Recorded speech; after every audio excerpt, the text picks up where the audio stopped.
Bonjour à tous, merci d'être ici, merci à l'IRQ et l'IRAE de m'avoir permis de mener cette recherche. Un petit mot là-dessus du chercheur. Alors je suis historien, j'ai des faux papiers de juriste. Ne vous illusionnez pas, je suis un faux juriste, je suis un contrebandier. Et ce genre d'action de contrebande, ça trouve difficilement la place dans la recherche historique. Moi en fait j'ai toujours fait ça. J'ai fait une thèse en histoire médiévale qui portait sur l'Empire byzantin et sur les croisades. Pour mes collègues latinistes, je suis un demi-byzantiniste, et pour mes collègues byzantinistes, je suis un demi-latiniste. Ma deuxième thèse portait sur les relations entre la France et le Québec après la cession. Je pense que pour mes collègues canadianistes, je suis un faux canadianiste, et que pour mes collègues français, je suis un canadianiste. Et de la même manière, mes travaux ici m'ont mené à travailler à la fois sur l'histoire et sur le droit. Et donc à faire une nouvelle transgression. Alors cette transgression, elle m'est venue vraiment d'une enquête historique. J'ai compris progressivement une chose que les historiens du droit français connaissent assez, mais qui a un peu perdu d'intérêt pratique aujourd'hui, à savoir que conceptuellement, en droit français, dès le XVIe siècle, on a distingué la naturalité, l'appartenance de droit civil, de la sujétion, de l'allégeance au roi. Alors dans le système français ancien, qui a été transplanté en Nouvelle-France, souvent c'était sur des problèmes de provinces perdues. Par exemple, lorsque le roi perdait une province, étant donné que le roi n'avait pas vraiment le droit de céder ses provinces, on disait bon, les Heptones ne sont plus des sujets du roi, ok. Mais ils sont encore des naturels français et ils conservent leur droit civil. Et ça, je l'ai étudié du côté français. Et puis est arrivé les discussions autour du rapport Rousseau-Proust. Ah, excusez-moi. Donc ça crée ce genre de réaction. Et donc au moment du rapport Rousseau-Proust, il y avait tout un tas de discussions sur comment faire avancer le Québec institutionnellement, etc. Et puis il y avait la discussion sur le projet de loi 84 sur l'intégration, et ces débats dont vous êtes spécialistes, chers amis, sur c'est quoi un Québécois? Qui est-ce qui est Québécois? Comment est-ce qu'on devient Québécois? Et là, chers amis, vous êtes pris dans ce que j'appelle le gratonisme. C'est-à-dire que chacun donne sa petite définition, à son compte, selon sa volonté, selon l'humeur du temps. Pour certains, je suis québécois. Pour d'autres, absolument pas. On avait proposé ma déportation récemment. Donc, vous voyez, suite à la publication de l'étude. Et donc moi, c'est ça que je vous dis. J'ai identifié qu'il y a un espace juridique qui n'a jamais été abattu, qui vous a été transmis par le droit français, par les capitulations, par les jurisprudences impériales, par la Constitution canadienne de 1867, et qui n'a jamais été touché, qui est là. Vous l'avez laissé en friche, vous l'avez un peu oublié. Je me souviens, paraît-il, mais non, vous ne vous souvenez pas, chers amis. Donc je me permets de vous le rappeler. Alors cet espace en friche, là, qu'est-ce qu'on en fait? Moi, j'ai regardé ce que d'autres juridictions à travers le monde font de ce genre de situation. Comment est-ce qu'on peut exprimer une appartenance collective, permettre à des gens de rejoindre la nation, permettre à des gens de sortir de la nation, permettre à des gens qui ont des situations spécifiques, qui sont d'autres nations liées aux vôtres, permettre à des gens qui ont des liens avec le Québec en étant hors du Québec de savoir comment est-ce qu'on peut entretenir un lien avec cette immense association qu'on appelle la nation québécoise.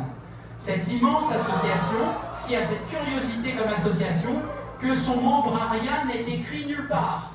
Il y a une nation québécoise, mais il n'y a pas de Québécois.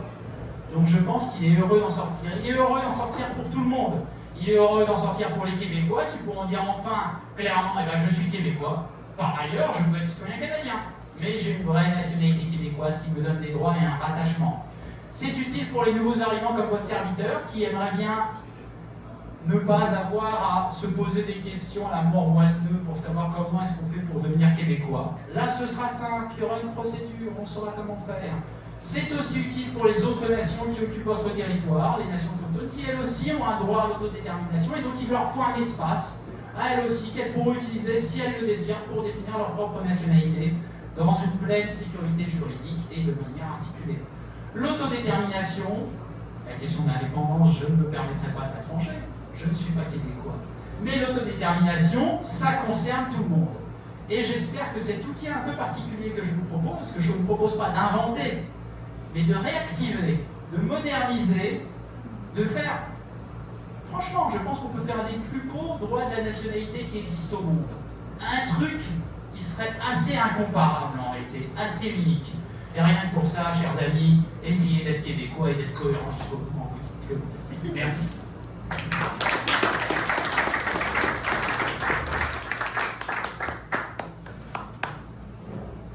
Et là, moi, j'anime une discussion. Chronique constitutionnelle. Est-ce que vous voulez... Non, tu peux rester assis, Antoine. Non, je peux donner... On va en prendre un pour 3 puis un pour l'animateur.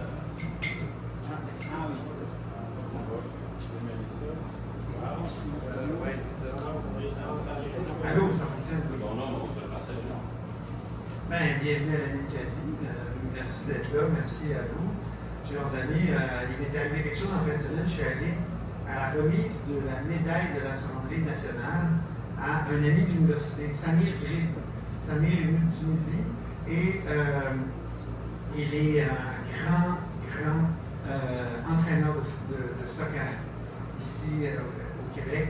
On était ensemble en sciences politiques et étudiants en relations internationales. Ses parents étaient découragés parce qu'il a dit « Moi, je veux devenir entraîneur de soccer ». Il est devenu là, vraiment quelqu'un d'une vedette dans la ville de Québec. Et Jean-François Simard, le ministre de la Région, il a remis la médaille de l'Assemblée nationale. Et sa déclaration, lorsqu'il a fait un discours devant, c'était vraiment émouvant comme moment. Et il a dit « J'ai l'impression enfin que j'ai la citoyenneté québécoise ». C'était magnifique. Il dit, je suis citoyen canadien, mais là, enfin, vous donnez la citoyenneté québécoise. Alors, pourquoi ça aurait été mieux, c'est ma première question, qu'il ait une nationalité québécoise plutôt que la citoyenneté québécoise? Alors, la question terminologique, vous savez, souvent, il y a des implicites autour de ces mots nationalité et citoyenneté. Typiquement, on va se dire la nationalité, c'est davantage un truc culturel, peut-être historique, peut-être ethnique, et la citoyenneté, ce serait civique. En fait, c'est une mauvaise construction des choses. Et là, c'est l'historien français qui parle. Qu'est-ce qui s'est passé au moment de la Révolution française? Comme je vous l'ai expliqué tout à l'heure, il y avait deux formes d'appartenance française, la suggestion et la naturalité. Et bien en fait, en 1789, on a supprimé la suggestion. Mais tout le monde s'appelait citoyen.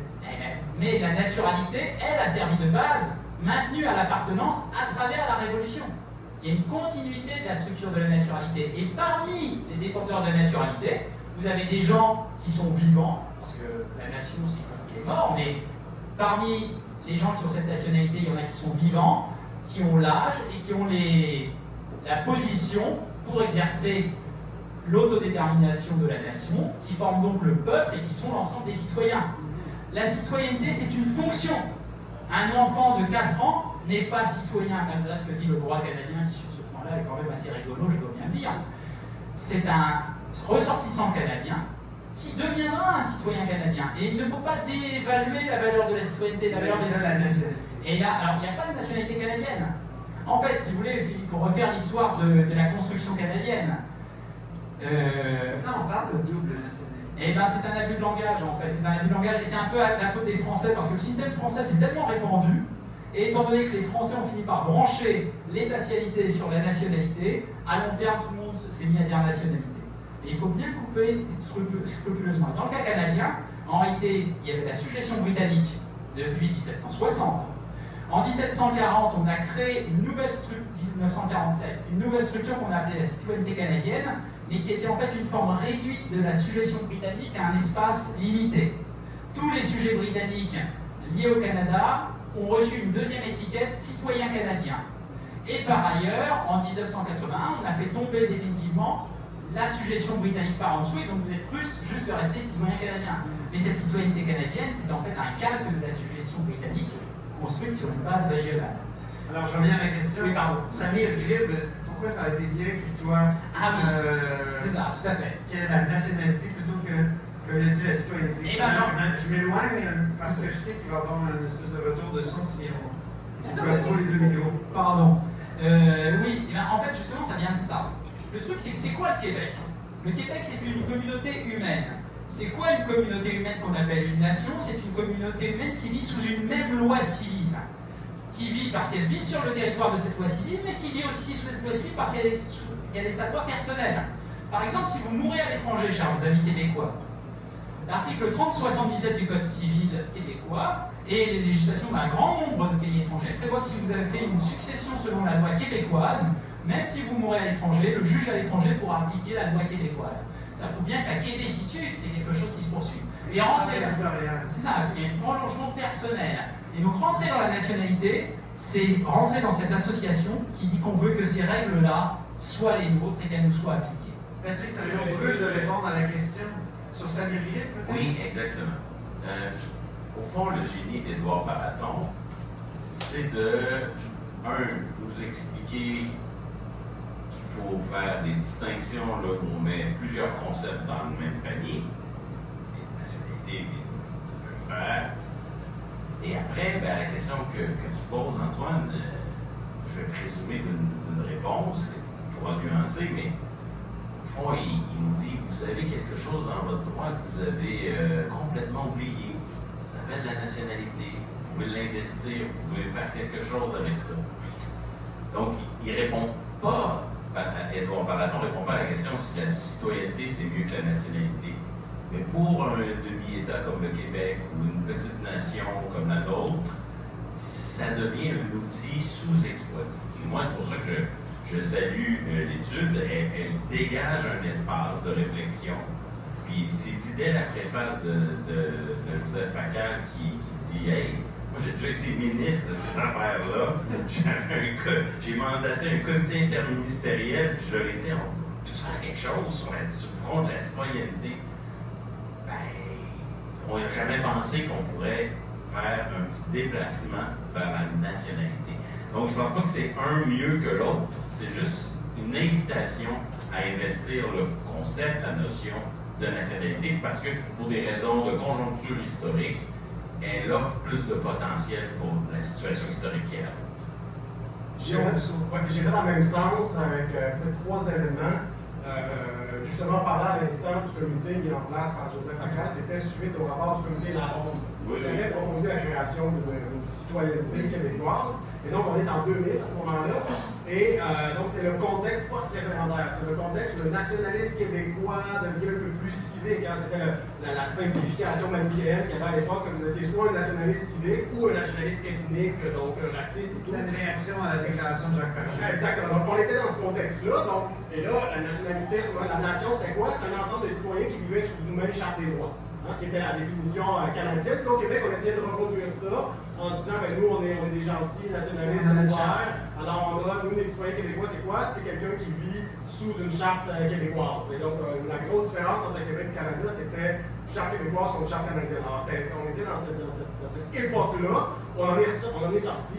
On a retrouvé un nationalisme qu'on dirait aujourd'hui plus identitaire, et donc avec une composante culturelle. Donc, à partir de là, à partir du moment où notre nationalisme n'est plus purement civique, il n'a jamais été, mais il y avait une espèce de discours autour de ça, à partir du moment où on assume que notre nationalisme a une dimension culturelle, aussi politique évidemment, c'est pas pour rien que la nation québécoise, elle inclut les enclos québécois, mais elle n'inclut pas les Canadiens français et les autres provinces. Donc il y a une territorialité, il y a un aspect politique, mais aussi culturel, aussi linguistique. Donc à partir du moment où on assume ça, le concept de nationalité devient plus intéressant que si on voulait juste être strictement une nation civique. Là, peut-être que spontanément, ce qui était un petit peu l'esprit du rapport à Rose, on allait vers la citoyenneté. Ensuite, il faut comprendre qu'il y a une compétence fédérale sur les urbains, donc les étrangers, tout, résidents permanents. Donc, si on allait sur citoyenneté, peut-être qu'au niveau des partages des compétences, il y aurait peut-être un petit peu plus de possibilités pour Vous savez que la naturalisation pose le même enjeu. Exactement. Donc, il y a une compétence fédérale de naturalisation au bain. Parce que l'expression dans 1860, Exactement. la naturalisation des autres. Non, mais ça, c'est la version française qui n'a pas de valeur, c'est Naturalization of Aliens. Aliens. Je tiens beaucoup, c'est très important pour vous. Étranger. Et donc, ce serait possiblement plus contestable. Une citoyenneté québécoise, évidemment, ça dépend qu'est-ce qu'on met dedans, ça dépend comment on la définit et tout. Et c'est ça un des grands apports, de mon point de vue constitutionnaliste, vraiment d'arriver, de faire le lien entre la nationalité et la compétence québécoise sur la propriété des droits civils. Avec toute l'historique qu'il y a derrière, avec le fait que c'est une compétence d'interprétation large. Donc là, je pense qu'on est vraiment sur du solide. Je pense qu'on a plus de chances de passer le test des tribunaux avec une nationalité qu'avec une citoyenneté, même si dans les deux cas, il va y avoir contestation. Donc ça, après ça dépend de ce qu'on met dedans, puis Edouard explique bien que, bon, au niveau du droit de vote, il peut y avoir des enjeux par rapport à la Charte canadienne, mais vraiment, en matière de partage des compétences, je pense qu'on a mis le doigt sur quelque chose.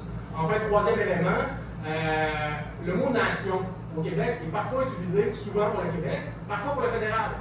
Hein, il y a comme une confusion. Le classique, c'est capitale nationale. Donc, quand on vous dit capitale nationale, si vous n'avez pas un minimum d'éléments de contexte, vous ne savez pas si on parle de Québec ou d'Ottawa. Les deux gouvernements, dans les années 70, 80, 90, ont chacun essayé de mettre de l'avant le statut de capitale nationale d'Ottawa dans un cas, Québec dans l'autre. On pourrait multiplier les exemples. Donc, associer, il y a une bataille, comment dire, autour du mot nation. Et là, le Canada choisit citoyenneté, pas de nationalité. Il nous laisse le champ libre. Il laisse le champ libre au Québec pour planter son drapeau, s'approprier le mot nationalité. Donc, je pense que ça participerait à cette bataille autour du mot nation. Ça nous donnerait vraiment un avantage stratégique en termes d'appropriation de ce mot, de ce concept et de tout ce qui veut dire politiquement, ça peut être très. Ah non, mais c'est juste que quand même le fédéral parfois utilise le mot national pour parler de son centre des arts. Absolument, oui. Mais oui, je voulais juste. Oui, éventuellement, il y a juste une citoyenneté, il n'y a pas de nationalité. C'est ça. Donc, pour une fois. Alors, moi, je remplace par pan-canadien. Exactement, on fait. Le musée pan-canadien de telle chose. Absolument. On retourne souvent à cela, mais effectivement, tu as raison, il n'y a pas seulement la capitale nationale, il y a plein d'autres exemples où le fédéral qualifie de national ces institutions. Là, ça crée cette confusion, cette concurrence, mais il ne l'a pas fait là où c'était peut-être le plus stratégique. Alors, il nous laisse le champ libre, et depuis des décennies, on ne l'occupe pas, mais c'est une question de temps, on est confiant qu'on va convaincre les gens de différents partis politiques. Est-ce qu'on sait pourquoi il n'y a pas de nationalité canadienne? En fait, le truc, c'est que la notion de nationalité est rentrée très tardivement dans le droit britannique. La nationalité britannique, formellement, elle est inventée en 1980. C'est vraiment un concept davantage de droit français qui a fini par contaminer un peu le monde entier et déborder un peu chez les Britanniques, mais ça n'a pas tellement atteint le Canada. C'est resté assez flou au Canada. Et je parle beaucoup de nation, mais je ne mets pas la citoyenneté de côté. Il faut comprendre que pour que l'édifice soit solide, il faut le construire avec différentes pièces qu'on agence les unes sur les autres. La pièce centrale, c'est la nationalité. C'est la définition du membrariat. Tous ceux qui, d'une manière ou d'une autre, sont rattachés à la communauté nationale. C'est des gens qui sont sur le territoire, mais aussi des gens qui peuvent être hors du territoire, soit des Québécois d'étrangers, soit par exemple, je propose des formes de nationalité québécoise par déclaration pour des francophones hors Québec, avec des usages divers. Une fois qu'on a fait ça c'est la partie centrale de l'édifice. Ensuite, il faut habiller l'édifice avec des droits. On va dire, tel droit va être attaché au fait d'avoir la nationalité québécoise. Par exemple, vous avez tout un tas de systèmes de frais de scolarité universitaire différents qui sont basés sur des statuts un peu hétérogènes. Je dis, c'est simple, on va raccrocher ça de manière homogène sur la nationalité québécoise. Comme ça, tout le monde saura clairement ce que ça veut dire et à quoi ça se rattache. Et ensuite, votre nationalité qui a été habillée par les droits, vous allez la couronner par des pouvoirs. Et là, vous exercez une véritable citoyenneté québécoise. Vous allez dire, pour exercer tel type de pouvoir, soit comme élu, soit comme votant, il faut avoir comme sous-jacent la nationalité québécoise. Par exemple, il y a des droits de vote qui ne sont pas du tout liés au droit canadien, pas du tout couverts par la Charte. Par exemple, le droit de vote municipal. Là, vous pouvez dire, on va nationaliser le droit de vote municipal. Voteront au municipal les détenteurs de la nationalité québécoise ou les membres d'une nation autochtone du Québec, du fait qu'ils sont de cette nation autochtone, ils ont les droits politiques, la citoyenneté québécoise, fondée sur les nationalités sous-jacentes. Par ailleurs, sur ces affaires électorales, c'est aussi le référendum, qui n'est évidemment pas protégé par les chartes. Il y a eu des jurisprudences récentes là-dessus, c'est assez clair. Et il faut comprendre pourquoi. Et là, c'est là que l'étude devient révolutionnaire en réalité. Il faut comprendre ce point-là qui est très important. Pourquoi les référendums, ça n'existe pas au Canada? Il n'y a que des consultations populaires, chers amis. Un référendum, ça vient d'une tradition républicaine. On pense que le peuple est souverain, qu'il s'exprime, la nation est souveraine, elle s'exprime par son peuple. Le peuple, c'est l'ensemble des citoyens en situation d'exercer le pouvoir politique. Si c'est le Parlement qui se... Attendez, je termine, j'y arrive. Et donc, si ce peuple s'exprime, c'est un référendum et c'est une loi immédiatement. Mais ici, nous sommes dans le monde britannique, sur le plan du droit politique. Pas sur le plan du droit civil, nous sommes en France. Mais sur le plan du droit politique, nous sommes en Grande-Bretagne. Et en droit politique britannique, la souveraineté est transcendante et non pas immanente. Elle ne sort pas du peuple. Elle descend du ciel, de Dieu, du roi et du roi. Et tant qu'il n'y a pas un coup de tampon de sa majesté. Oui, le roi est conseiller. Le roi est un homme raisonnable, qui n'abuse pas de son pouvoir. Néanmoins, c'est lui qui tamponne à la fin. Et depuis 1982, c'est les juges qui sont souverains. Alors, d'une certaine manière, on peut dire qu'il y a eu, d'une certaine manière, il y a eu un transfert de la prérogative royale à la Cour suprême. C'est tout à fait vrai. Et donc, le truc, c'est que je retombe sur les pieds, il y a donc deux logiques différentes. La logique transcendante de la suggestion où le roi consulte les sujets, et la logique immanente de la nation dont les citoyens font le référendum. Dès lors que vous allez avoir une vraie nationalité québécoise, d'où découle une citoyenneté québécoise effective, la question de savoir qui est souverain à la fin se pose quand même. En tout cas, il va bien falloir que les deux souverains négocient, chacun dans leur domaine de compétence et à partir de leur tradition juridique. Et le Canada ne cesse de dire qu'il respecte votre tradition juridique. Ça sort un peu de ça. Si vous voulez ce qui s'est passé en 1789 en France, où la question de la souveraineté du roi s'est posée par rapport à la souveraineté de la nation, moi je réunis les États généraux. On verra bien comment vous les organisez. Vous êtes peut-être plus raisonnable que les Français, peut-être que Charles en sortira en un seul morceau. Peut-être. Mais adopter une nationalité québécoise avant un référendum, puis se servir de ce nouveau concept juridique-là de façon exclusive, c'est-à-dire en excluant certaines catégories d'électeurs, ça pourrait être explosif, comme ça pourrait créer vraiment un tollé. Là. Je me souviens juste des débats en 1980 autour du fait qu'il y a des députés du Parti québécois qui auraient voulu que les anglophones n'aient pas le droit de vote. Donc, est-ce qu'il n'y aurait pas le même genre de débat Alors, méfiance. Méfiance, il n'y aurait pas le même genre de débat. Méfiance très intéressante. Alors moi, je pense que dans tous les cas, la nationalité, c'est bien sans l'indépendance, c'est bien pour faire l'indépendance, c'est bien après l'indépendance. Ça sécurise tous les scénarios. Avant l'indépendance, au moins d'une mise en place, sans qu'on pense forcément à un référendum d'ailleurs, on s'assure qu'il n'y a aucune perte de droit personnel détenu. Vos anglophones du Québec, et même des gens qui sont nés au Québec et qui ne sont pas au Québec au moment de l'instauration de la loi, ils sont québécois. S'ils sont au Québec le jour du référendum, ils voteront au référendum, même s'ils n'étaient pas là au moment de l'institutionnalisation de la loi. Par ailleurs, vous les rassurez aussi, vous leur dites que s'ils habitent pur au Québec le jour où vous proclamez l'indépendance, ils ne sont pas étrangers. Ils ont un droit qui est déjà préétabli. Ensuite, c'est pour les nouveaux entrants que la question se pose.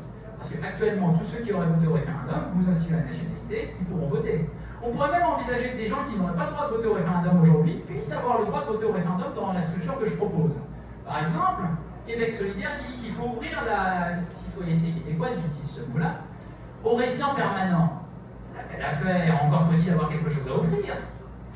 Moi, ce que je propose, c'est que si la nationalité québécoise est créée, vous pouvez très bien créer une formule qui permet à un résident permanent non canadien de la demander sans avoir prêté le serment Charles III. Donc lui pourra voter au référendum, alors que dans le système précédent, s'il ne voulait pas être parjure et prêter serment à Sa Majesté pour ensuite détruire le royaume de Sa Majesté, il est exclu du référendum.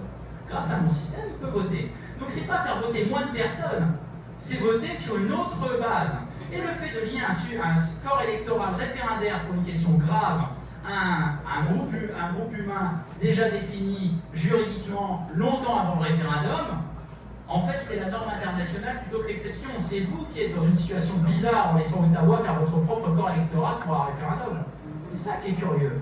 Même à Charlottetown, vous ne l'aviez pas fait en réalité. Ajouter des gens à ce corps électoral. Mais oui, la dernière minute, comme en 95. c'est ce qui se raconte, Moi, je ne peux pas vérifier sur pièce. C'est pas mal vérifié. Mais en la matière. Mon documentaire 1995, L'espoir et trahison. Je vous en crédite volontiers. On a un expert qui nous l'explique. Mais en ces matières, comme l'a dit Jules César après une obscure affaire dans les années 40 avant Jésus-Christ, la femme de César ne peut être soupçonnée. Si elle est soupçonnée, c'est qu'elle n'est plus la femme de César.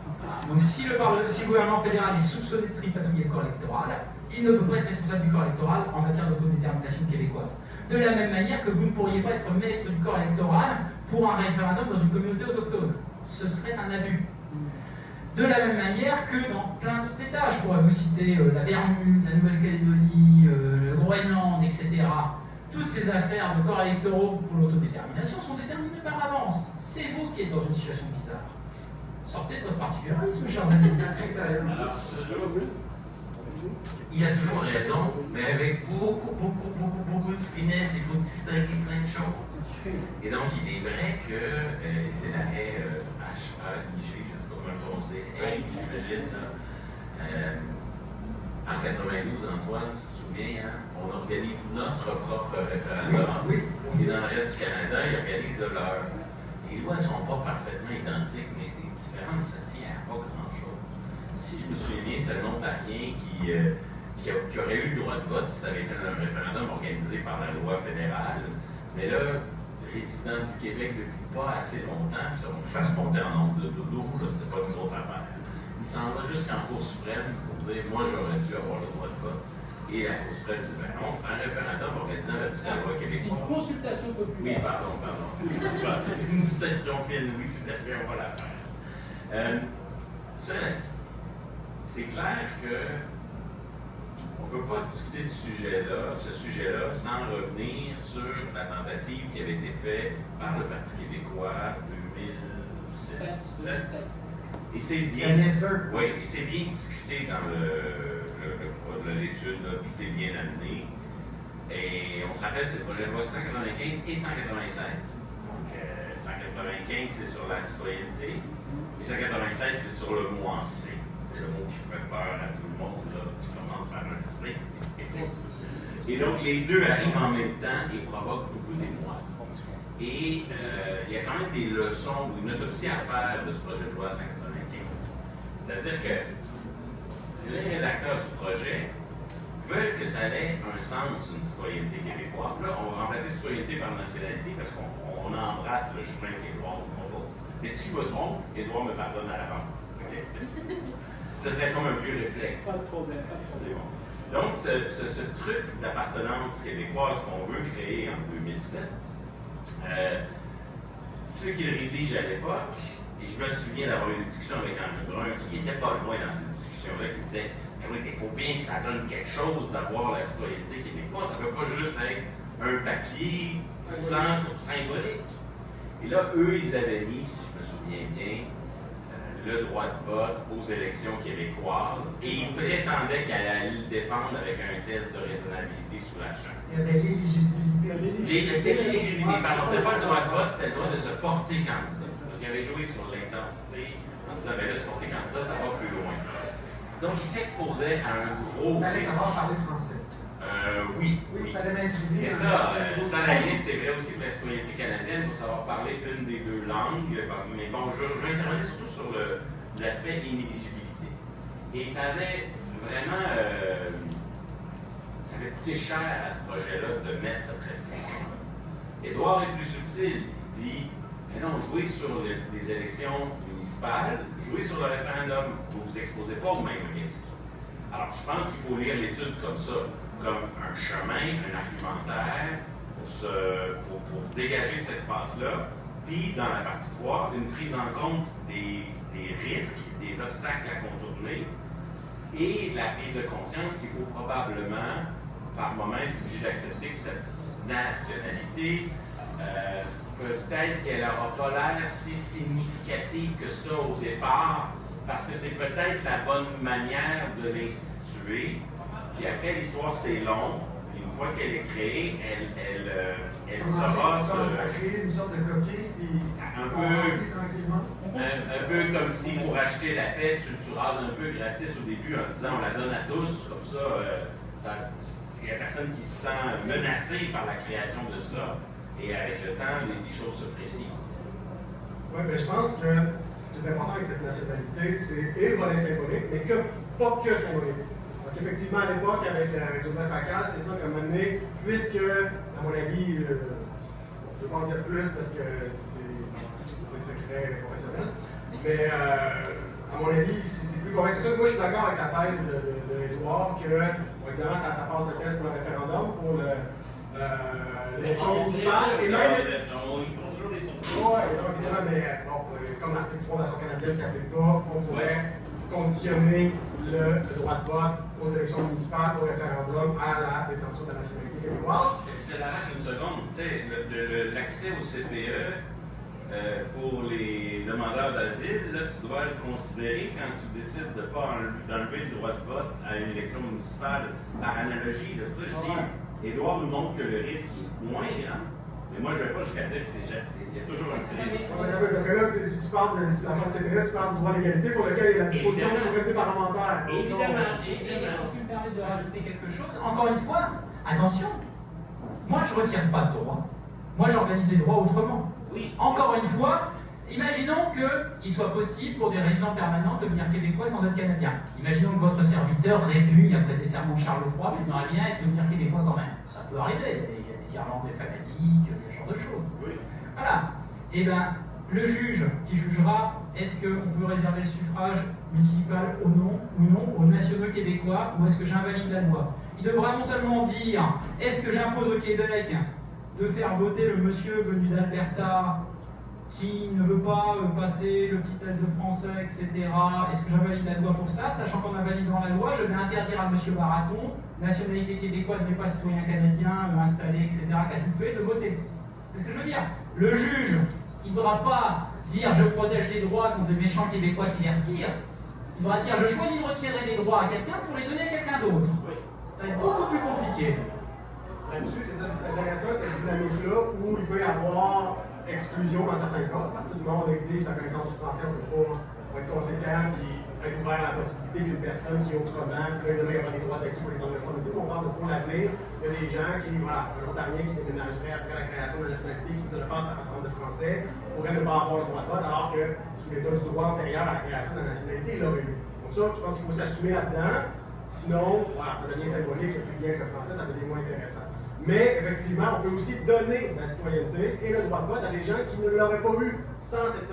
Et à la limite, si jamais politiquement on voit que c'est un peu rock'n'roll comme ça l'était en 2007, on pourrait imaginer une clause où on aurait cet objectif, ça pourrait prendre la forme d'un engagement même, de dire on va s'arranger comme mathématiquement, il y a à peu près autant d'exclusion que d'inclusion, ou pas plus d'exclusion que d'inclusion.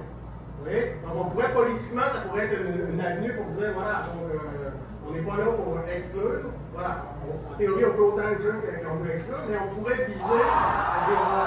Donc ça serait une façon Même sur le critère de connaissance de la langue, pour être habile, évidemment, de dire que ceux qui ont les ayants droit à l'école anglaise sont exclus de ce critère-là. Il serait peut-être habile de dire, comme pour la loi 21, au moment de l'entrée en vigueur de la loi, vous n'avez pas à satisfaire ce critère-là. Et donc, on augmente les chances de créer le firewall qui crée cette citoyenneté-là et qui produit ces effets un peu plus à long terme parce qu'il faut quand même être conscient des obstacles à la création à l'origine. Surtout que moi, j'essaie de rappeler dans ma chronique les droits collectifs au Québec et au Canada. Les tribunaux ont fait des argumentaires d'épouvante contre ça. André Vinette qui nous raconte qu'il est arrivé avec l'idée de droit collectif pour défendre la loi 101 devant le tribunal. En fait, c'est pas lui qui a plaidé, là. Il m'a écrit pour me dire mais il était de l'équipe qui avait développé cet argumentaire-là des droits collectifs, de l'existence de droits collectifs. Et on sait ce que Jules Deschênes avait dit, le juge avait dit, c'est oui, c'est ça, vous voulez, c'est même dans le texte du jugement, ce serait comme un peu les col-causes. Ils sont fabuleux. Donc, donc, il y a vraiment un risque d'être. Mais il n'y a pas nécessairement de lien direct entre le droit collectif et nationalité. Il y en avait un jusqu'à il y a quelques jours, c'est-à-dire que dans le projet de loi 1, il y avait des droits collectifs de la nation québécoise. Notre argument, c'était de dire, vous avez des droits collectifs, mais on ne sait pas qui est dédié à ces droits collectifs. On ne sait pas qui peut l'invoquer devant les tribunaux. L'État, certes, mais voilà, là c'était utilisé par les libéraux au sens partisan et philosophique pour dire vos droits collectifs de la nation vont être utilisés contre des individus, pour l'État contre des individus, c'est autoritaire. Alors nous, notre réponse c'est non, nous créons une nationalité québécoise, donc des individus seront détenteurs, et là ils pourront eux avoir l'intérêt pour agir, pour plaider devant les tribunaux ces droits collectifs de la nation. Donc, ça avait ce sens-là, mais je ne pense pas qu'on a nécessairement besoin de droits collectifs de la nation pour que la création d'une nationalité québécoise soit pertinente. Je pense que la pertinence, elle est vraiment pour moi encore plus du côté de la connaissance du français qui devient une condition pour le vote au municipal, le vote au référendum et le vote à l'élection législative québécoise. Moi, j'y tiens. De toute façon, ça va être contesté. Pourquoi qu'on se priverait? Pourquoi qu'on se priverait? De toute façon, ça va être contesté. Donc, même si sur l'élection provinciale, ça va être, il y a un argument de plus avec l'article 3 de la Charte canadienne, mais c'est pas grave. De toute façon, ça va être contesté. Donc, allons-y. De toute façon, ça serait ridicule que la nationalité ne soit pas requise pour des élections nationales. Pour élire les membres de l'Assemblée nationale. On il faut s'assumer. Faisons la bataille. On a des vrais arguments au niveau de l'article 1. Je pense que ça passe le test. Et ce qui est bien, c'est qu'on a un plan B. Si jamais on perd, ben, on aura toujours le référendum et l'élection municipale. Donc, on ne fait pas ça pour rien. Et j'ajoute à ça, il ne faut pas le sous-estimer, le volet symbolique. Le volet symbolique, il faut connaître des nouveaux arrivants pour savoir à quel point c'est important pour eux la cérémonie. Même s'ils ne sont pas monarchistes, ne sont pas hyper palmés dans le Canada, le moment où ils acquièrent la citoyenneté canadienne, c'est quelque chose d'important, même que suite à la pandémie, on est beaucoup passé à des cérémonies en ligne. Et ça déplaît en région, en tout cas, parce que les cérémonies sont beaucoup à Montréal. Chez nous, il y a plein d'immigrants qui se plaignent parce qu'ils n'ont pas moyen d'avoir une cérémonie en personne. S'ils veulent la cérémonie en personne, c'est dans 6 mois, ils peuvent rater une élection. Alors, il y a vraiment un besoin chez les nouveaux arrivants de faire cette cérémonie-là et le fédéral ne répond pas à la demande. Donc, encore une fois, le fédéral nous laisse le champ libre. Il faut y aller. Il y a déjà des cérémonies d'adhésion au Québec. C'est à la sieste, certains députés, mais c'est pas. C'est clairement symbolique. Là, il y a vraiment. On vous donne la nationalité québécoise à partir d'aujourd'hui. Vous avez le droit de vote, levée du drapeau, discours patriotique, présence de personnes qui. Donc c'est plus que symbolique, c'est consécratoire. Voilà, on a un spécialiste des services. Quand vous dites on va réactiver quelque chose qui était dans le code civil, pouvez-vous me l'expliquer? Ah oui, ça c'est vraiment une peu. C'est dans le code civil du Bas-Canada, vous avez dit tout à l'heure, mais il a été remplacé par le code civil du Québec. Tout à fait, mais ce que vous avez défait, vous pouvez le refaire. Vous avez le droit de corriger vos erreurs. Il n'y a pas eu de Non. Ah ben, je vais vous expliquer, c'est drôle. En fait, c'est très drôle. En 1857, les parlementaires du Canada uni, à l'époque, ont décidé de réunir une commission pour préparer le Code civil du Bas-Canada et la loi de 1857, qui est intégrée dans le prologue du Code officiel en 1866, donne les sources du droit québécois, essentiellement la coutume de Paris, etc. Et même quelques éléments, je dirais, interprétatifs, comme le Code civil français, etc., qui sont référencés. Les rédacteurs du Code civil de 1866 étaient des artistes. Franchement, il faut leur rendre grâce. Ils ont fait un truc extraordinaire. Ils ont réussi, avec le Code Napoléon dans la main, avec la coutume de Paris, avec le droit britannique, en 11 articles, entre les articles 18 et 29, à définir qu'il existait un Bas-Canadien, que c'était lui qui était le détenteur des droits civils du Bas-Canada, et que ce Bas-Canadien était avant tout le natif du Bas-Canada. Et que le sujet britannique disposait au Bas-Canada des droits civils des Bas-Canadiens s'il était formellement résident au Bas-Canada et seulement s'il était formellement résident au Bas-Canada. Si ce n'était pas le cas, on pouvait établir des différences. J'en connais une seule. Elle était dans le Code de procédure civile, mais il y en a peut-être d'autres, c'est possible que j'en ai raté. Cette différence dans le Code de procédure civile était la suivante. Si vous étiez un Bas-Canadien, soit de naissance, soit par établissement domiciliaire, il existait même un serment de domiciliation qui était prévu dans le Code, distinct du serment d'allégeance britannique, je précise. Et donc si vous étiez un texte. Oui, le texte du serment, non, je ne l'ai pas retrouvé. Ça, pour le coup, sincèrement, mon étude n'est que le début d'un champ de recherche. Il faudrait des étudiants pour aller creuser d'autres aspects. Il y a plein d'histoires à raconter que je n'ai qu'effleuré très rapidement, j'en suis conscient. Et donc, la différence que ça faisait dans la pratique, c'est que c'était branché sur le Code de procédure civile, article 365 du Code actuel, mais c'était un autre article pour l'ancien Code, je ne me souviens plus. Bref, en gros, lorsque vous aviez lancé une procédure civile devant un juge au Québec, le juge au Québec devait regarder si vous étiez un Bas-Canadien de naissance ou par établissement domiciliaire. Et si vous n'étiez pas Bas-Canadien, même si vous étiez sujet britannique, eh ben vous deviez payer une caution pour déclencher la procédure. Et cette caution, cette taxation au service, elle différenciait le naturel de l'étranger. Et vous allez rire, la même chose existait dans le droit français d'Ancien Régime pour différencier un Navarrais, sujet du roi de France, mais non français, d'un Français naturel et sujet du roi de France. Les uns étaient assujettis à certaines taxes, parce qu'ils n'étaient pas naturels français, Mais ils avaient quand même certains droits parce qu'ils étaient sujets de droit de France, de la même manière que vos co-sujets britanniques avaient des droits, comme ce co-sujet britannique, mais n'avaient pas tous les droits dénaturels. Et ça a été très bien reproduit par les rédacteurs du Code civil. Alors qu'est-ce qui s'est passé? Qu'est-ce que vous avez foutu dans les années 60? Alors là, je vous explique. C'est un petit travail à la révolution. Ah ouais, là, vous avez raté une marche. Là, il s'est passé un truc. Dans les années 60, vous avez voulu réformer le Code civil. C'est Duplessis qui a lancé la procédure en 1959. C'est ça. Et c'est vrai que ça commençait à être vieillot, un peu tout ça. Et ils ont chargé une commission d'universitaires de McGill. Et dans les secrétaires, il y avait des gens très bien. Moi, j'ai eu comme professeur Paul-André Prévost. Il était là-dedans. En droit civil, là, oui. Et il était là-dedans. Ah oui, il était meurtri parce que c'était pas son projet qui avait été Je comprends qu'il ait souffert, parce que moi j'ai souffert quand j'ai lu les rapports de la commission en 1968 qui a travaillé sur la question des personnes. Et alors ils ont fait un micmac, ils ont dit en gros, oh, en fait la distinction nationale, on s'en fout, ça sert plus à rien. Et alors il s'appuie d'ailleurs sur les réflexions du Code civil français de la même époque, des années 50, en disant oui les Français, en plus il faut une très mauvaise lecture de la réforme française. Là, c'est vraiment. Alors qu'autant en 1866, c'est des artistes, autant en 1968, c'est des souillons. Et en plus de ça, autre erreur, vous avez fait la réforme du Code de procédure civile indépendamment de la réforme du Code civil. Donc vous avez maintenu ce système de caution dans le Code de procédure, mais vous n'avez plus du tout dit que c'était lié à la qualité nationale, vous l'avez juste lié à la résidence. Donc désormais, en effet, vivre au Québec, c'est le québécois. Voilà. Et vous avez fait la procédure du Code civil finalement dans les années 80 pour la finir en 91. Et donc vous avez jeté toute la partie qui était plus liée à rien, et c'est comme ça que vous avez oublié qu'il y avait une nationalité. Et puis dans le Code civil de 92, il ne reste plus rien dessus. Ah bah non, vous dites que tous les humains ont des droits. Voilà. Ce qui est très bien. Mais vous, du coup, il n'y a plus de communauté humaine québécoise. Ça a disparu du texte. C'est vraiment un passage intéressant de l'étude sur la disparition des dispositions. Je pense qu'il va falloir creuser davantage pourquoi c'est disparu. Mais on peut spéculer quand même quelques raisons. Chose certaine, il y a toujours eu À quelle hypothèse? un emportement de modernisme, révolution française, Et pourtant, révolution c'est pas tranquille. La française, justement.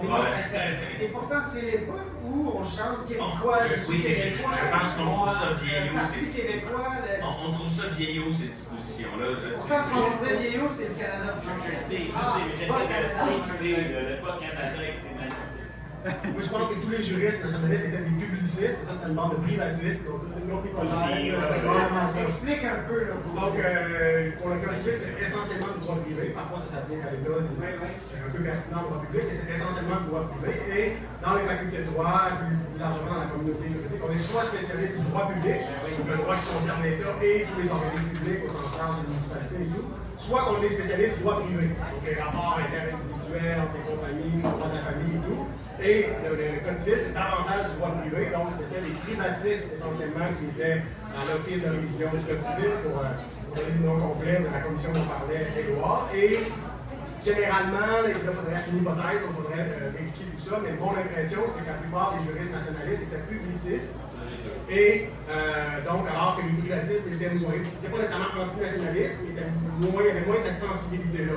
Et d'ailleurs, et ça c'est quelque chose qu'on retrouve encore aujourd'hui, voilà, chez les collègues privatistes, souvent sont moins, pas qu'ils sont antinationalistes, mais ils ont peut-être moins cette sensibilité-là. Moins politisé. C'est ça, voilà. Sauf François Côté. Donc, nous, à l'école, à IRQ, à l'école de Sherbrooke, on s'est assuré de former également des juristes qui ont cette sensibilité pour les intérêts nationaux du Québec, également du côté du droit privé. Donc, et en quelque part, l'étude d'Édouard, je trouve, ça s'accroche bien aux travaux de François Côté, qui a ramené toute l'importance de la tradition civique d'un point de vue d'élaboration de la pensée juridique québécoise, y compris plus largement là, en droit public. Juste un petit grain de sel, c'est pas tellement différent du bouquin d'Henri Dorion sur Québec, frontières incertaines. Ça, c'est. On a comme des frontières, on ne sait même pas où elles sont. Ben, au fond, Mais Edouard Baradon nous montre la même chose aussi. Qu'on a déjà eu une nationalité, que dans une réforme du Code civil, on a trouvé ça vieillot, on a mis ça poubelle. Il y a quelque chose de. Souvent, dans le manuel d'Henri et compagnie, Henri Brun et compagnie, il il y avait quand même des chapitres importants sur le droit constitutionnel démotique, le territoire, la nation, la souveraineté. Mais de façon générale, au Québec, on ne passe pas beaucoup de temps à avancer ces concepts-là. Là où en France, par exemple, les débats doctrinaux sur la différence entre souveraineté nationale, souveraineté du peuple, il y a quand même plus de gens qui ont rempli des rayons de bibliothèque sur ces questions, là où nous, très rapidement, et ça m'amène à un autre point que je voulais partager avec vous, tant qu'à avoir le crachoir. C'est que pour ma nationalité, comme pour d'autres affaires, pour être le cas de la Constitution, l'exemple est-ce que le Québec forme une nation, il y a toujours comme un décalage entre l'officialisation, rendre juridiquement quelque chose d'explicite, et le fait que ça sommeille quand même déjà. Et en ce moment, il ne faut pas sous-estimer à quel point dans nos lois, il y a des régimes particuliers de ce que ça signifie être québécois. Et dans l'étude, on en est pleinement conscient. Donc, il y a une appartenance, une citoyenneté, une nationalité dans la loi électorale. Il y en a une autre dans la loi fiscale.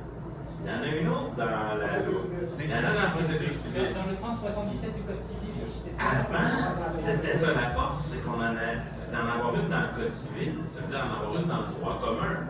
Et les autres, c'est des exceptions par rapport au droit commun. Et moi, je veux juste dire qu'il ne faut pas sous-estimer l'ampleur du chantier, parce que ça n'a pas besoin d'être complètement uniformisé, ces régimes-là. Mais dès que vous parlez de ça, mettons, à des légistes, eux, c'est ça le casse-tête qu'ils vont voir. Ils vont faire nationalité. Ah non, là, il y a la loi machin, il y a la loi machin, là, il y a trop de sens du mot québécois. Là. Définissez-moi pas ça parce que l'édifice législatif le supporte pas. Donc, je pense qu'il faut rester conscient, parce que toi aussi, tu le disais tantôt, Guillaume, tu disais, moi, je suis prêt à prendre des risques, c'est moi qui parle, c'est moi qui parle. Mais tu disais, il faut prendre des risques, on va se défendre sous l'article 1er de la Charte canadienne, il faut faire un lien direct entre la loi électorale et la nationalité. Soit, c'est ta position, tu prends des risques, il n'y a pas de problème.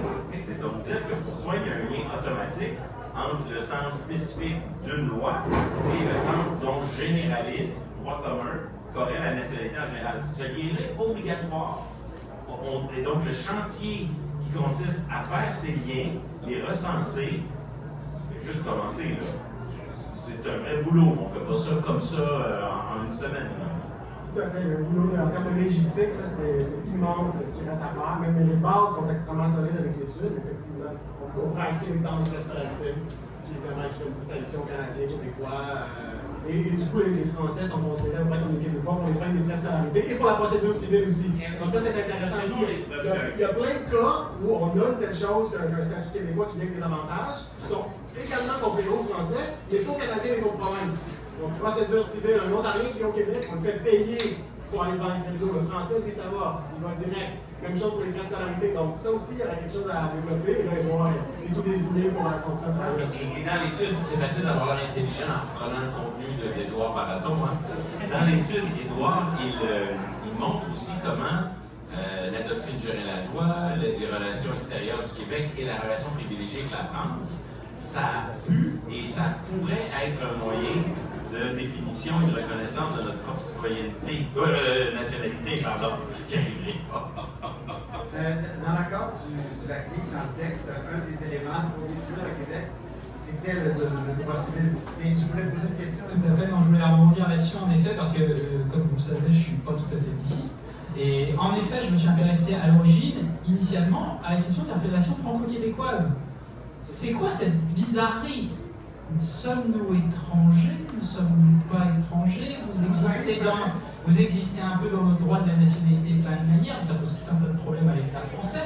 Et depuis 1965, on a co-inventé la diplomatie québécoise, parce que c'est un accord franco-québécois arraché à la volée avec une signature d'Ottawa, publié au journal officiel français. Je ne sais pas ce qu'on nous demandait avant de publier, mais voilà, c'est vraiment comme ça que ça s'est fait. Hein. S'il y a une diplomatie québécoise, c'est un complot français qui a réussi. Et ce complot a eu des effets, parce que si vous avez une diplomatie, vous signez pour des accords qui doivent concerner des Québécois qui ne sont plus au Québec. Or, a priori... Selon Édouard, quand j'ai étudié à Paris, je suis plus tout à fait québécois au sens du droit français. Ben ouais, c'est ça pose problème, parce que c'est pas établi. Les accords franco-québécois, les derniers de 2024, à la limite, ceux de 65, elle est presque mieux fait.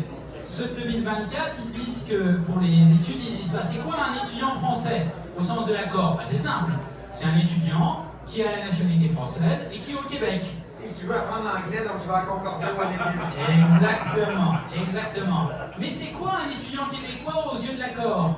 Eh bien, l'accordien, un étudiant québécois, c'est un citoyen canadien habitant au Québec. Sauf que quand il est en France pour bénéficier de l'accord, il n'habite plus au Québec. Alors si la République française était logique, elle ne vous appliquerait aucun des avantages qu'elle vous accorde. Et c'est même plus drôle que ça, puisque les derniers accords font que les étudiants québécois en France peuvent bénéficier d'Erasmus, qui est un programme de voyage à travers l'Europe. Donc vous pouvez avoir un étudiant québécois qui paye les mêmes frais de scolarité qu'un Polonais à Varsovie, en vertu de l'appartenance de la France au programme Erasmus et du fait que la France fait semblant de croire que ce monsieur est québécois et l'envoie au Polonais comme québécois. C'est quand même compliqué. On n'en connaît pas beaucoup qui l'ont fait. Non, mais c'est tout à fait possible sur le plan technique, en Belgique ou je ne sais pas. Mais en effet, de ce point de vue-là, la définition claire et stable de ce que sont les Québécois me semble le corollaire qui s'impose du seul fait de la doctrine Gérard Lajoie. Indépendamment de la question du droit de vote, indépendamment de la question des droits, si vous êtes censé négocier pour des gens qui sont, qu'on appelle des Québécois, il va bien falloir faire une liste, sinon c'est trop fragile. Et sinon, moi je vais finir par poser un recours au tribunal administratif de Paris, faire casser les accords franco-québécois, parce que On va regarder ici à c'est comme vous voulez, hein, je peux être nuisible. Sur la cause Back Beach, c'était un des éléments qui distinguait le Québec, un des éléments objectifs qui distinguait le Québec. Mais dans les débats autour de la constitution du projet de loi 1 du gouvernement caquiste, j'ai comme entendu des interventions, je pense, au barreau, l'Association du barreau canadien et du barreau du Québec, disant une loi civile, oui, mais attention, il ne faut pas en faire un truc pur. Nous, on est métissés, là, et donc, est-ce qu'il n'y a pas un déclin de l'identification à cet aspect très objectif de notre droit? Est-ce que le Québec est une juridiction de tradition civiliste ou une juridiction de droit mixte? Si on regarde le verre à moitié vide ou à moitié plein.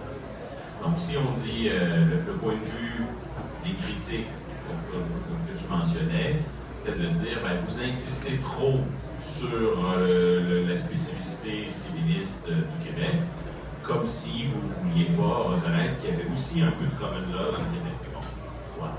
Mais la dimension de common law du Québec, ça ne fait pas partie de son caractère distinctif, c'est un trait commun avec le reste de la Fédération. Et par ailleurs, ceux qui tiennent ce point de vue-là, parfois ils ont tendance à sous-estimer un aspect. C'est-à-dire, ils vont dire, au Québec c'est mixte. En public, c'est la common law, et en privé, c'est le droit civil. Sur ce point-là, ils vont trop loin. Parce qu'en fait, le droit civil, c'est pas que notre droit privé, c'est notre droit commun. Alors, intuitivement, on a tous le même instinct quand on regarde le droit, on va des fois parler quand on ne trouve pas la réponse qu'on cherche, on va dire qu'il y a un vide juridique. Règle numéro 1 en droit, il faut établir l'idée que le vide juridique n'existe pas. Et comment on comble le vide juridique? C'est en inventant un droit commun, qui est un droit toile de fond, un droit qui va suppléer, qui va être le supplétif. Donc, quand il n'y a pas de réponse, quand il y a un vide des textes, quand il y a un silence de la loi, au Québec, le droit commun, c'est le Code civil, même en droit public. C'est là où la critique du barreau canadien, en général, elle a quelque chose d'un peu colonisé, parce qu'elle cherche à interpréter notre mixité comme la réduisant à oui, en droit privé, quand tu divorces, c'est le droit civil, mais quand tu as des affaires avec l'État, c'est le droit public. Non, on a des jugements maintenant qui montrent que quand tu as un litige avec l'État, oui, on applique le droit public, mais s'il y a une difficulté, on se retourne vers le droit commun, puisqu'il ne peut pas y avoir de vide. Donc, si on a l'impression d'être sur le bord du vide, on retourne au droit civil. De plus, au Québec, on a tendance à codifier plus que dans les autres provinces, y compris en droit public. Mais notre manière de faire du droit public a évolué. La loi sur la laïcité de l'État, c'est une loi de droit public, ça dit de l'État, on l'a codifié, les autres provinces ne le codifient pas, les autres provinces, c'est que de la commune law, des jugements et tout à partir de liberté de religion. La loi sur la justice administrative, je pense pas qu'elle est équitable dans les autres provinces. Voilà, on pourrait il y a le code de procédure civile. Mais toujours bien les règles applicables en droit public. Mais les chartes, c'est une forme de codification. Oui. Et j'ai déjà entendu des juristes dire tranquillement cette insistance qu'on met sur les chartes dans la formation juridique, tout ça est en train de bouffer ce qui nous reste. Ben, ça, c'est toute la thèse là-dessus, il y a toute attention sur la tête et le livre de François Côté. Ce que démontre François, c'est que on applique les chartes. Lorsqu'on interprète les chartes, on a tendance, charte canadienne, puis ensuite ça découle de la charte québécoise, on a tendance à utiliser une logique de common law. Donc, déduction, induction plutôt que déduction, cas par cas, rôle le plus important pour le juge, moins pour le Parlement. Donc, toutes les choses dans common law, c'est que quand on interprète la charte canadienne, on a tendance à être dans une logique de common law. Et là, ensuite, on l'applique à la charte québécoise. Bon, en droit public, à la limite, ça peut se défendre. Et là, ensuite, on l'applique au droit privé, parce que la charte québécoise, ça s'applique en droit privé. Donc, si je discrimine quelqu'un qui veut faire un contrat avec moi, qui dit moi je suis pas l'État, la charte québécoise s'applique pas à la canadienne. Donc là, on a de la charte canadienne à la charte québécoise en droit public, à la charte québécoise en droit privé, on s'en vient à appliquer des logiques de common law. Le meilleur exemple, c'est Amsalem. Donc, dans Amsalem, on est sur une logique où il est question d'un litige entre une copropriété et un des copropriétaires. On est purement droit privé, l'État n'a rien à voir là-dedans. Et là, qu'est-ce qu'on fait? On invoque la charte québécoise. Et là, on vient dire que la personne a le droit à sa pratique religieuse, contrairement au règlement de la copropriété, au nom de la liberté de religion, telle qu'interprétée en common law et par la charte canadienne. Et on met de côté la liberté contractuelle, parce que la personne de copropriétaire a signé son contrat en renonçant, en acceptant les règles qui l'empêchaient de faire son truc religieux. Donc, on met de côté la liberté contractuelle, qui est au cœur du droit civil. C'est les choses les plus importantes dans le droit civil, la liberté contractuelle. Alors qu'en common law, c'est plutôt la justice contractuelle, le juge qui décide après coup. Alors qu'en droit civil, on décide a priori, pas a posteriori. Donc, c'est un jugement qui est complètement contraire à toute logique civiliste en droit privé. Alors, ce que tu dis, c'est absolument vrai et on travaille là-dessus. C'est bon de savoir ça. Les Premières Nations, dans cette nationalité, quelle place ont-elles? Moi, mon problème, c'est que j'ai absolument pas voulu renouveler le geste historique qui s'est fait des tas de fois ici. En 1760, chers amis, vous n'avez pas choisi d'être sujet britannique. En gros, soit vous posiez votre fusil et vous prêtiez serment, soit on brûlait la maison. C'est comme ça que ça s'est terminé en 1760, concrètement village par village sur toute la route entre le Québec et Montréal. C'est ça le transfert d'allégeance. Il faut bien le figurer dans un contexte où les Acadiens étaient déportés. C'est sérieux. De la même manière, les nations autochtones n'ont pas non plus choisi l'allégeance britannique. Je serais tenté de dire qu'en réalité, vous n'avez pas tellement choisi l'allégeance canadienne non plus. Elle a été votée en 1947 par le Parlement, ça vous a été annoncé. Et vous n'avez pas tellement choisi non plus de cesser d'être britannique. C'est le Parlement britannique qui a voté ça en 1981. Je ne sais pas si on vous a envoyé un mot pour vous prévenir. Donc, moi je pense qu'il ne faut pas qu'on fasse ça. Je pense que c'est une bêtise et que l'idée que le Québec pourrait se construire en imposant son appartenance nationale aux nations présentes sur le territoire, c'est une injustice, c'est une erreur, c'est une bêtise et il suffit de travailler un peu pour éviter ce problème. Alors comment est-ce que j'ai travaillé la chose? Moi, j'ai essayé de construire ma nationalité québécoise comme un outil d'autodétermination générale. C'est-à-dire, les nations autochtones ne peuvent pas décider si la nation québécoise, oui ou non, doit définir son appartenance. C'est à elle de le décider. Mais la nation québécoise ne peut pas décider non plus des appartenances autochtones.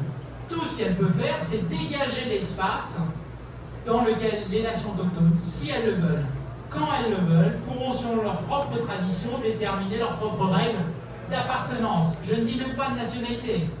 Selon les nations, elles pourront utiliser telle ou telle terminologie, telle ou telle forme de rattachement. C'est pas à vous de le faire.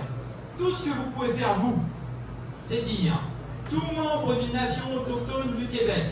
Et pour l'instant, on va devoir faire avec ce qui existe, c'est-à-dire la loi de 1876 qui rattache les autochtones à des bandes sur le territoire québécois. Tout membre d'une de ces nations autochtones a tous les droits des nationaux québécois. Et par ailleurs, tout membre d'une nation autochtone peut décliner la nationalité québécoise. Il aura les droits des Québécois, mais en tant que membre de sa nation autochtone, pas en tant que membre de la nation québécoise.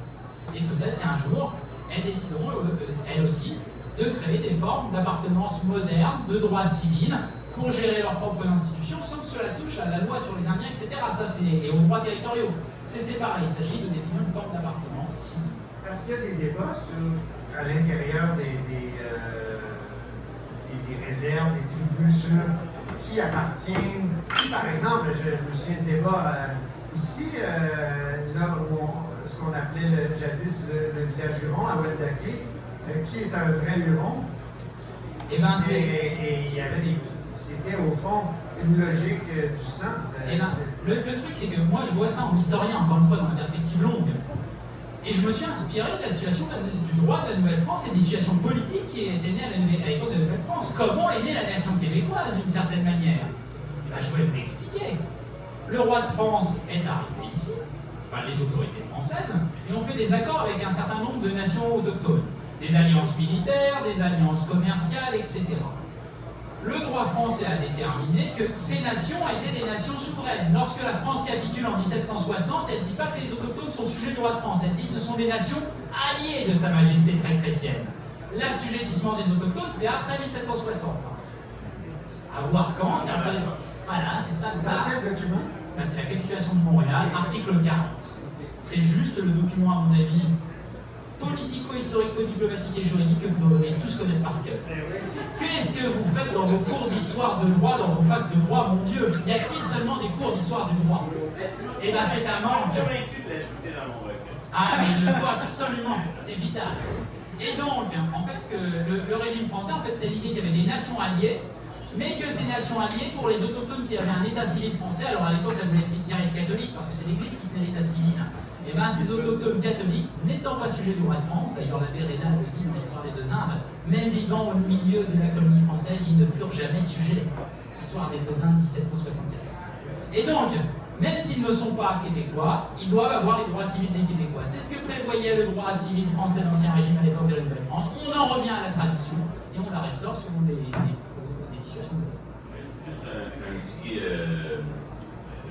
petit ajout très contemporain.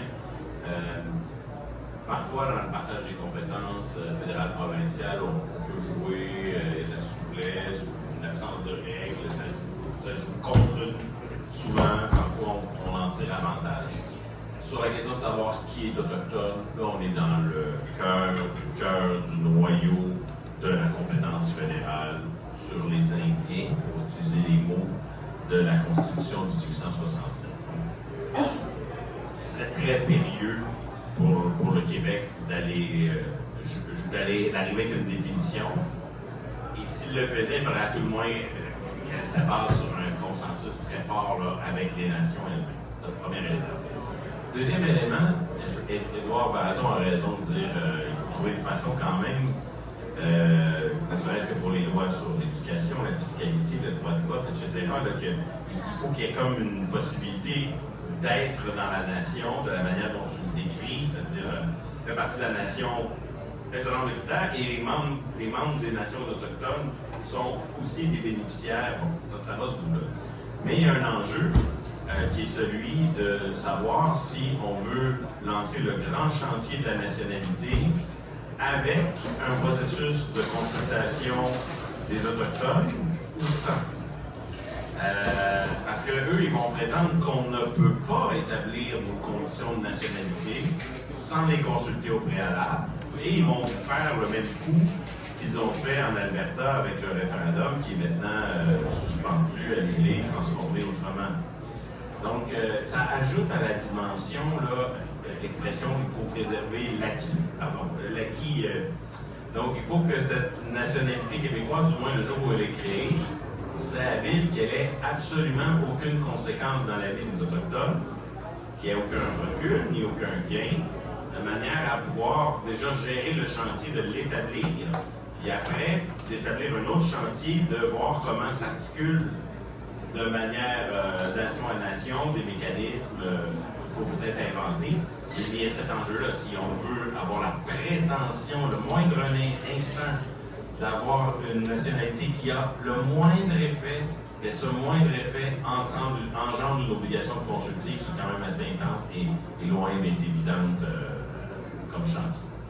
Merci à vous trois pour. À moins que Édouard. Non, juste, quelque chose. Juste un petit mot sur cette question-là. En effet, en fait, le truc, c'est que les nations autochtones ont été privées de la liberté de gérer leur appartenance. Parce que là, je vous ai dit comment est-ce que c'était du point de vue du droit français à l'époque de la Nouvelle-France, mais il faut vous parler du droit autochtone, des droits autochtones à l'époque de la Nouvelle-France. Ouais, les autochtones à l'époque de la Nouvelle-France, ils ont un droit de l'appartenance. Il y a des officiers français ou des coureurs des bois, et bien ils sont tatoués. Alors c'est drôle, hein, parce que le tatouage c'est interdit par le droit d'église de l'époque, donc c'est punissable par la loi française.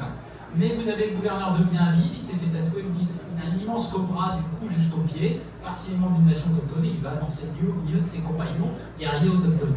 Ils adoptent des gens. Lorsque la Nouvelle-France s'effondre en 1760, au fort Toulouse, pardon, donc c'est en Alabama, c'est loin d'ici, il y avait un fortin français, et il y avait une communauté autochtone, et il y avait des mariages mixtes, etc. Et lorsque l'officier annonce, bon, bah, le traité de paix vient être signé, on se casse, et bien il y a le chef autochtone qui vient voir le chef, qui dit, mais non, les enfants qui sont nés là, les couples mixtes, ils sont de ma nation. Et voilà, moi je ne dis pas ce qu'ils ont à faire de leur forme d'appartenance, je dis qu'il faut dégager un espace, et ce sera eux de disposer d'eux-mêmes quand ils pourront. Nous, tout ce qu'on doit faire, c'est prévoir les branchements et la sécurité juridique. Ça, je suis d'accord. Mais ensuite, on ne peut pas demander à tout le monde d'être prêt au même rythme. On a tous des temporalités différentes, des contextes différents.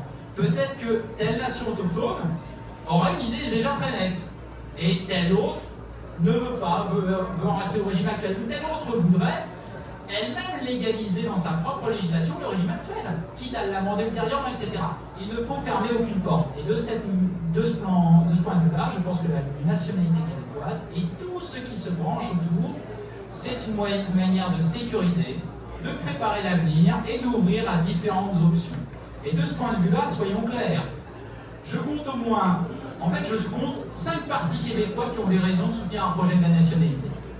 Le Parti québécois, pour des raisons évidentes, ça préfigure un État indépendant. La CAQ, parce que si elle veut une troisième voie qui ne soit pas qu'une chimère, ça me semble être une étape indispensable. J'ai vu qu'Éric Duhem du Parti conservateur a dit qu'il voulait une citoyenneté québécoise. Et bien, il lui faudra un sous-jacent, c'est ce qu'on appelle une nationalité, pour la construire par-dessus. J'ai vu Québec solidaire veut que des résidents en permanence puissent obtenir des droits de citoyens québécois. Et bien, il faut bien quelque chose à donner. Et le Parti libéral dit traditionnellement qu'il veut une société distincte. On n'arrive pas à le faire par les négociations constitutionnelles, et si on le faisait par la réémergence interne des compétences du droit civil. Tout le monde a des raisons de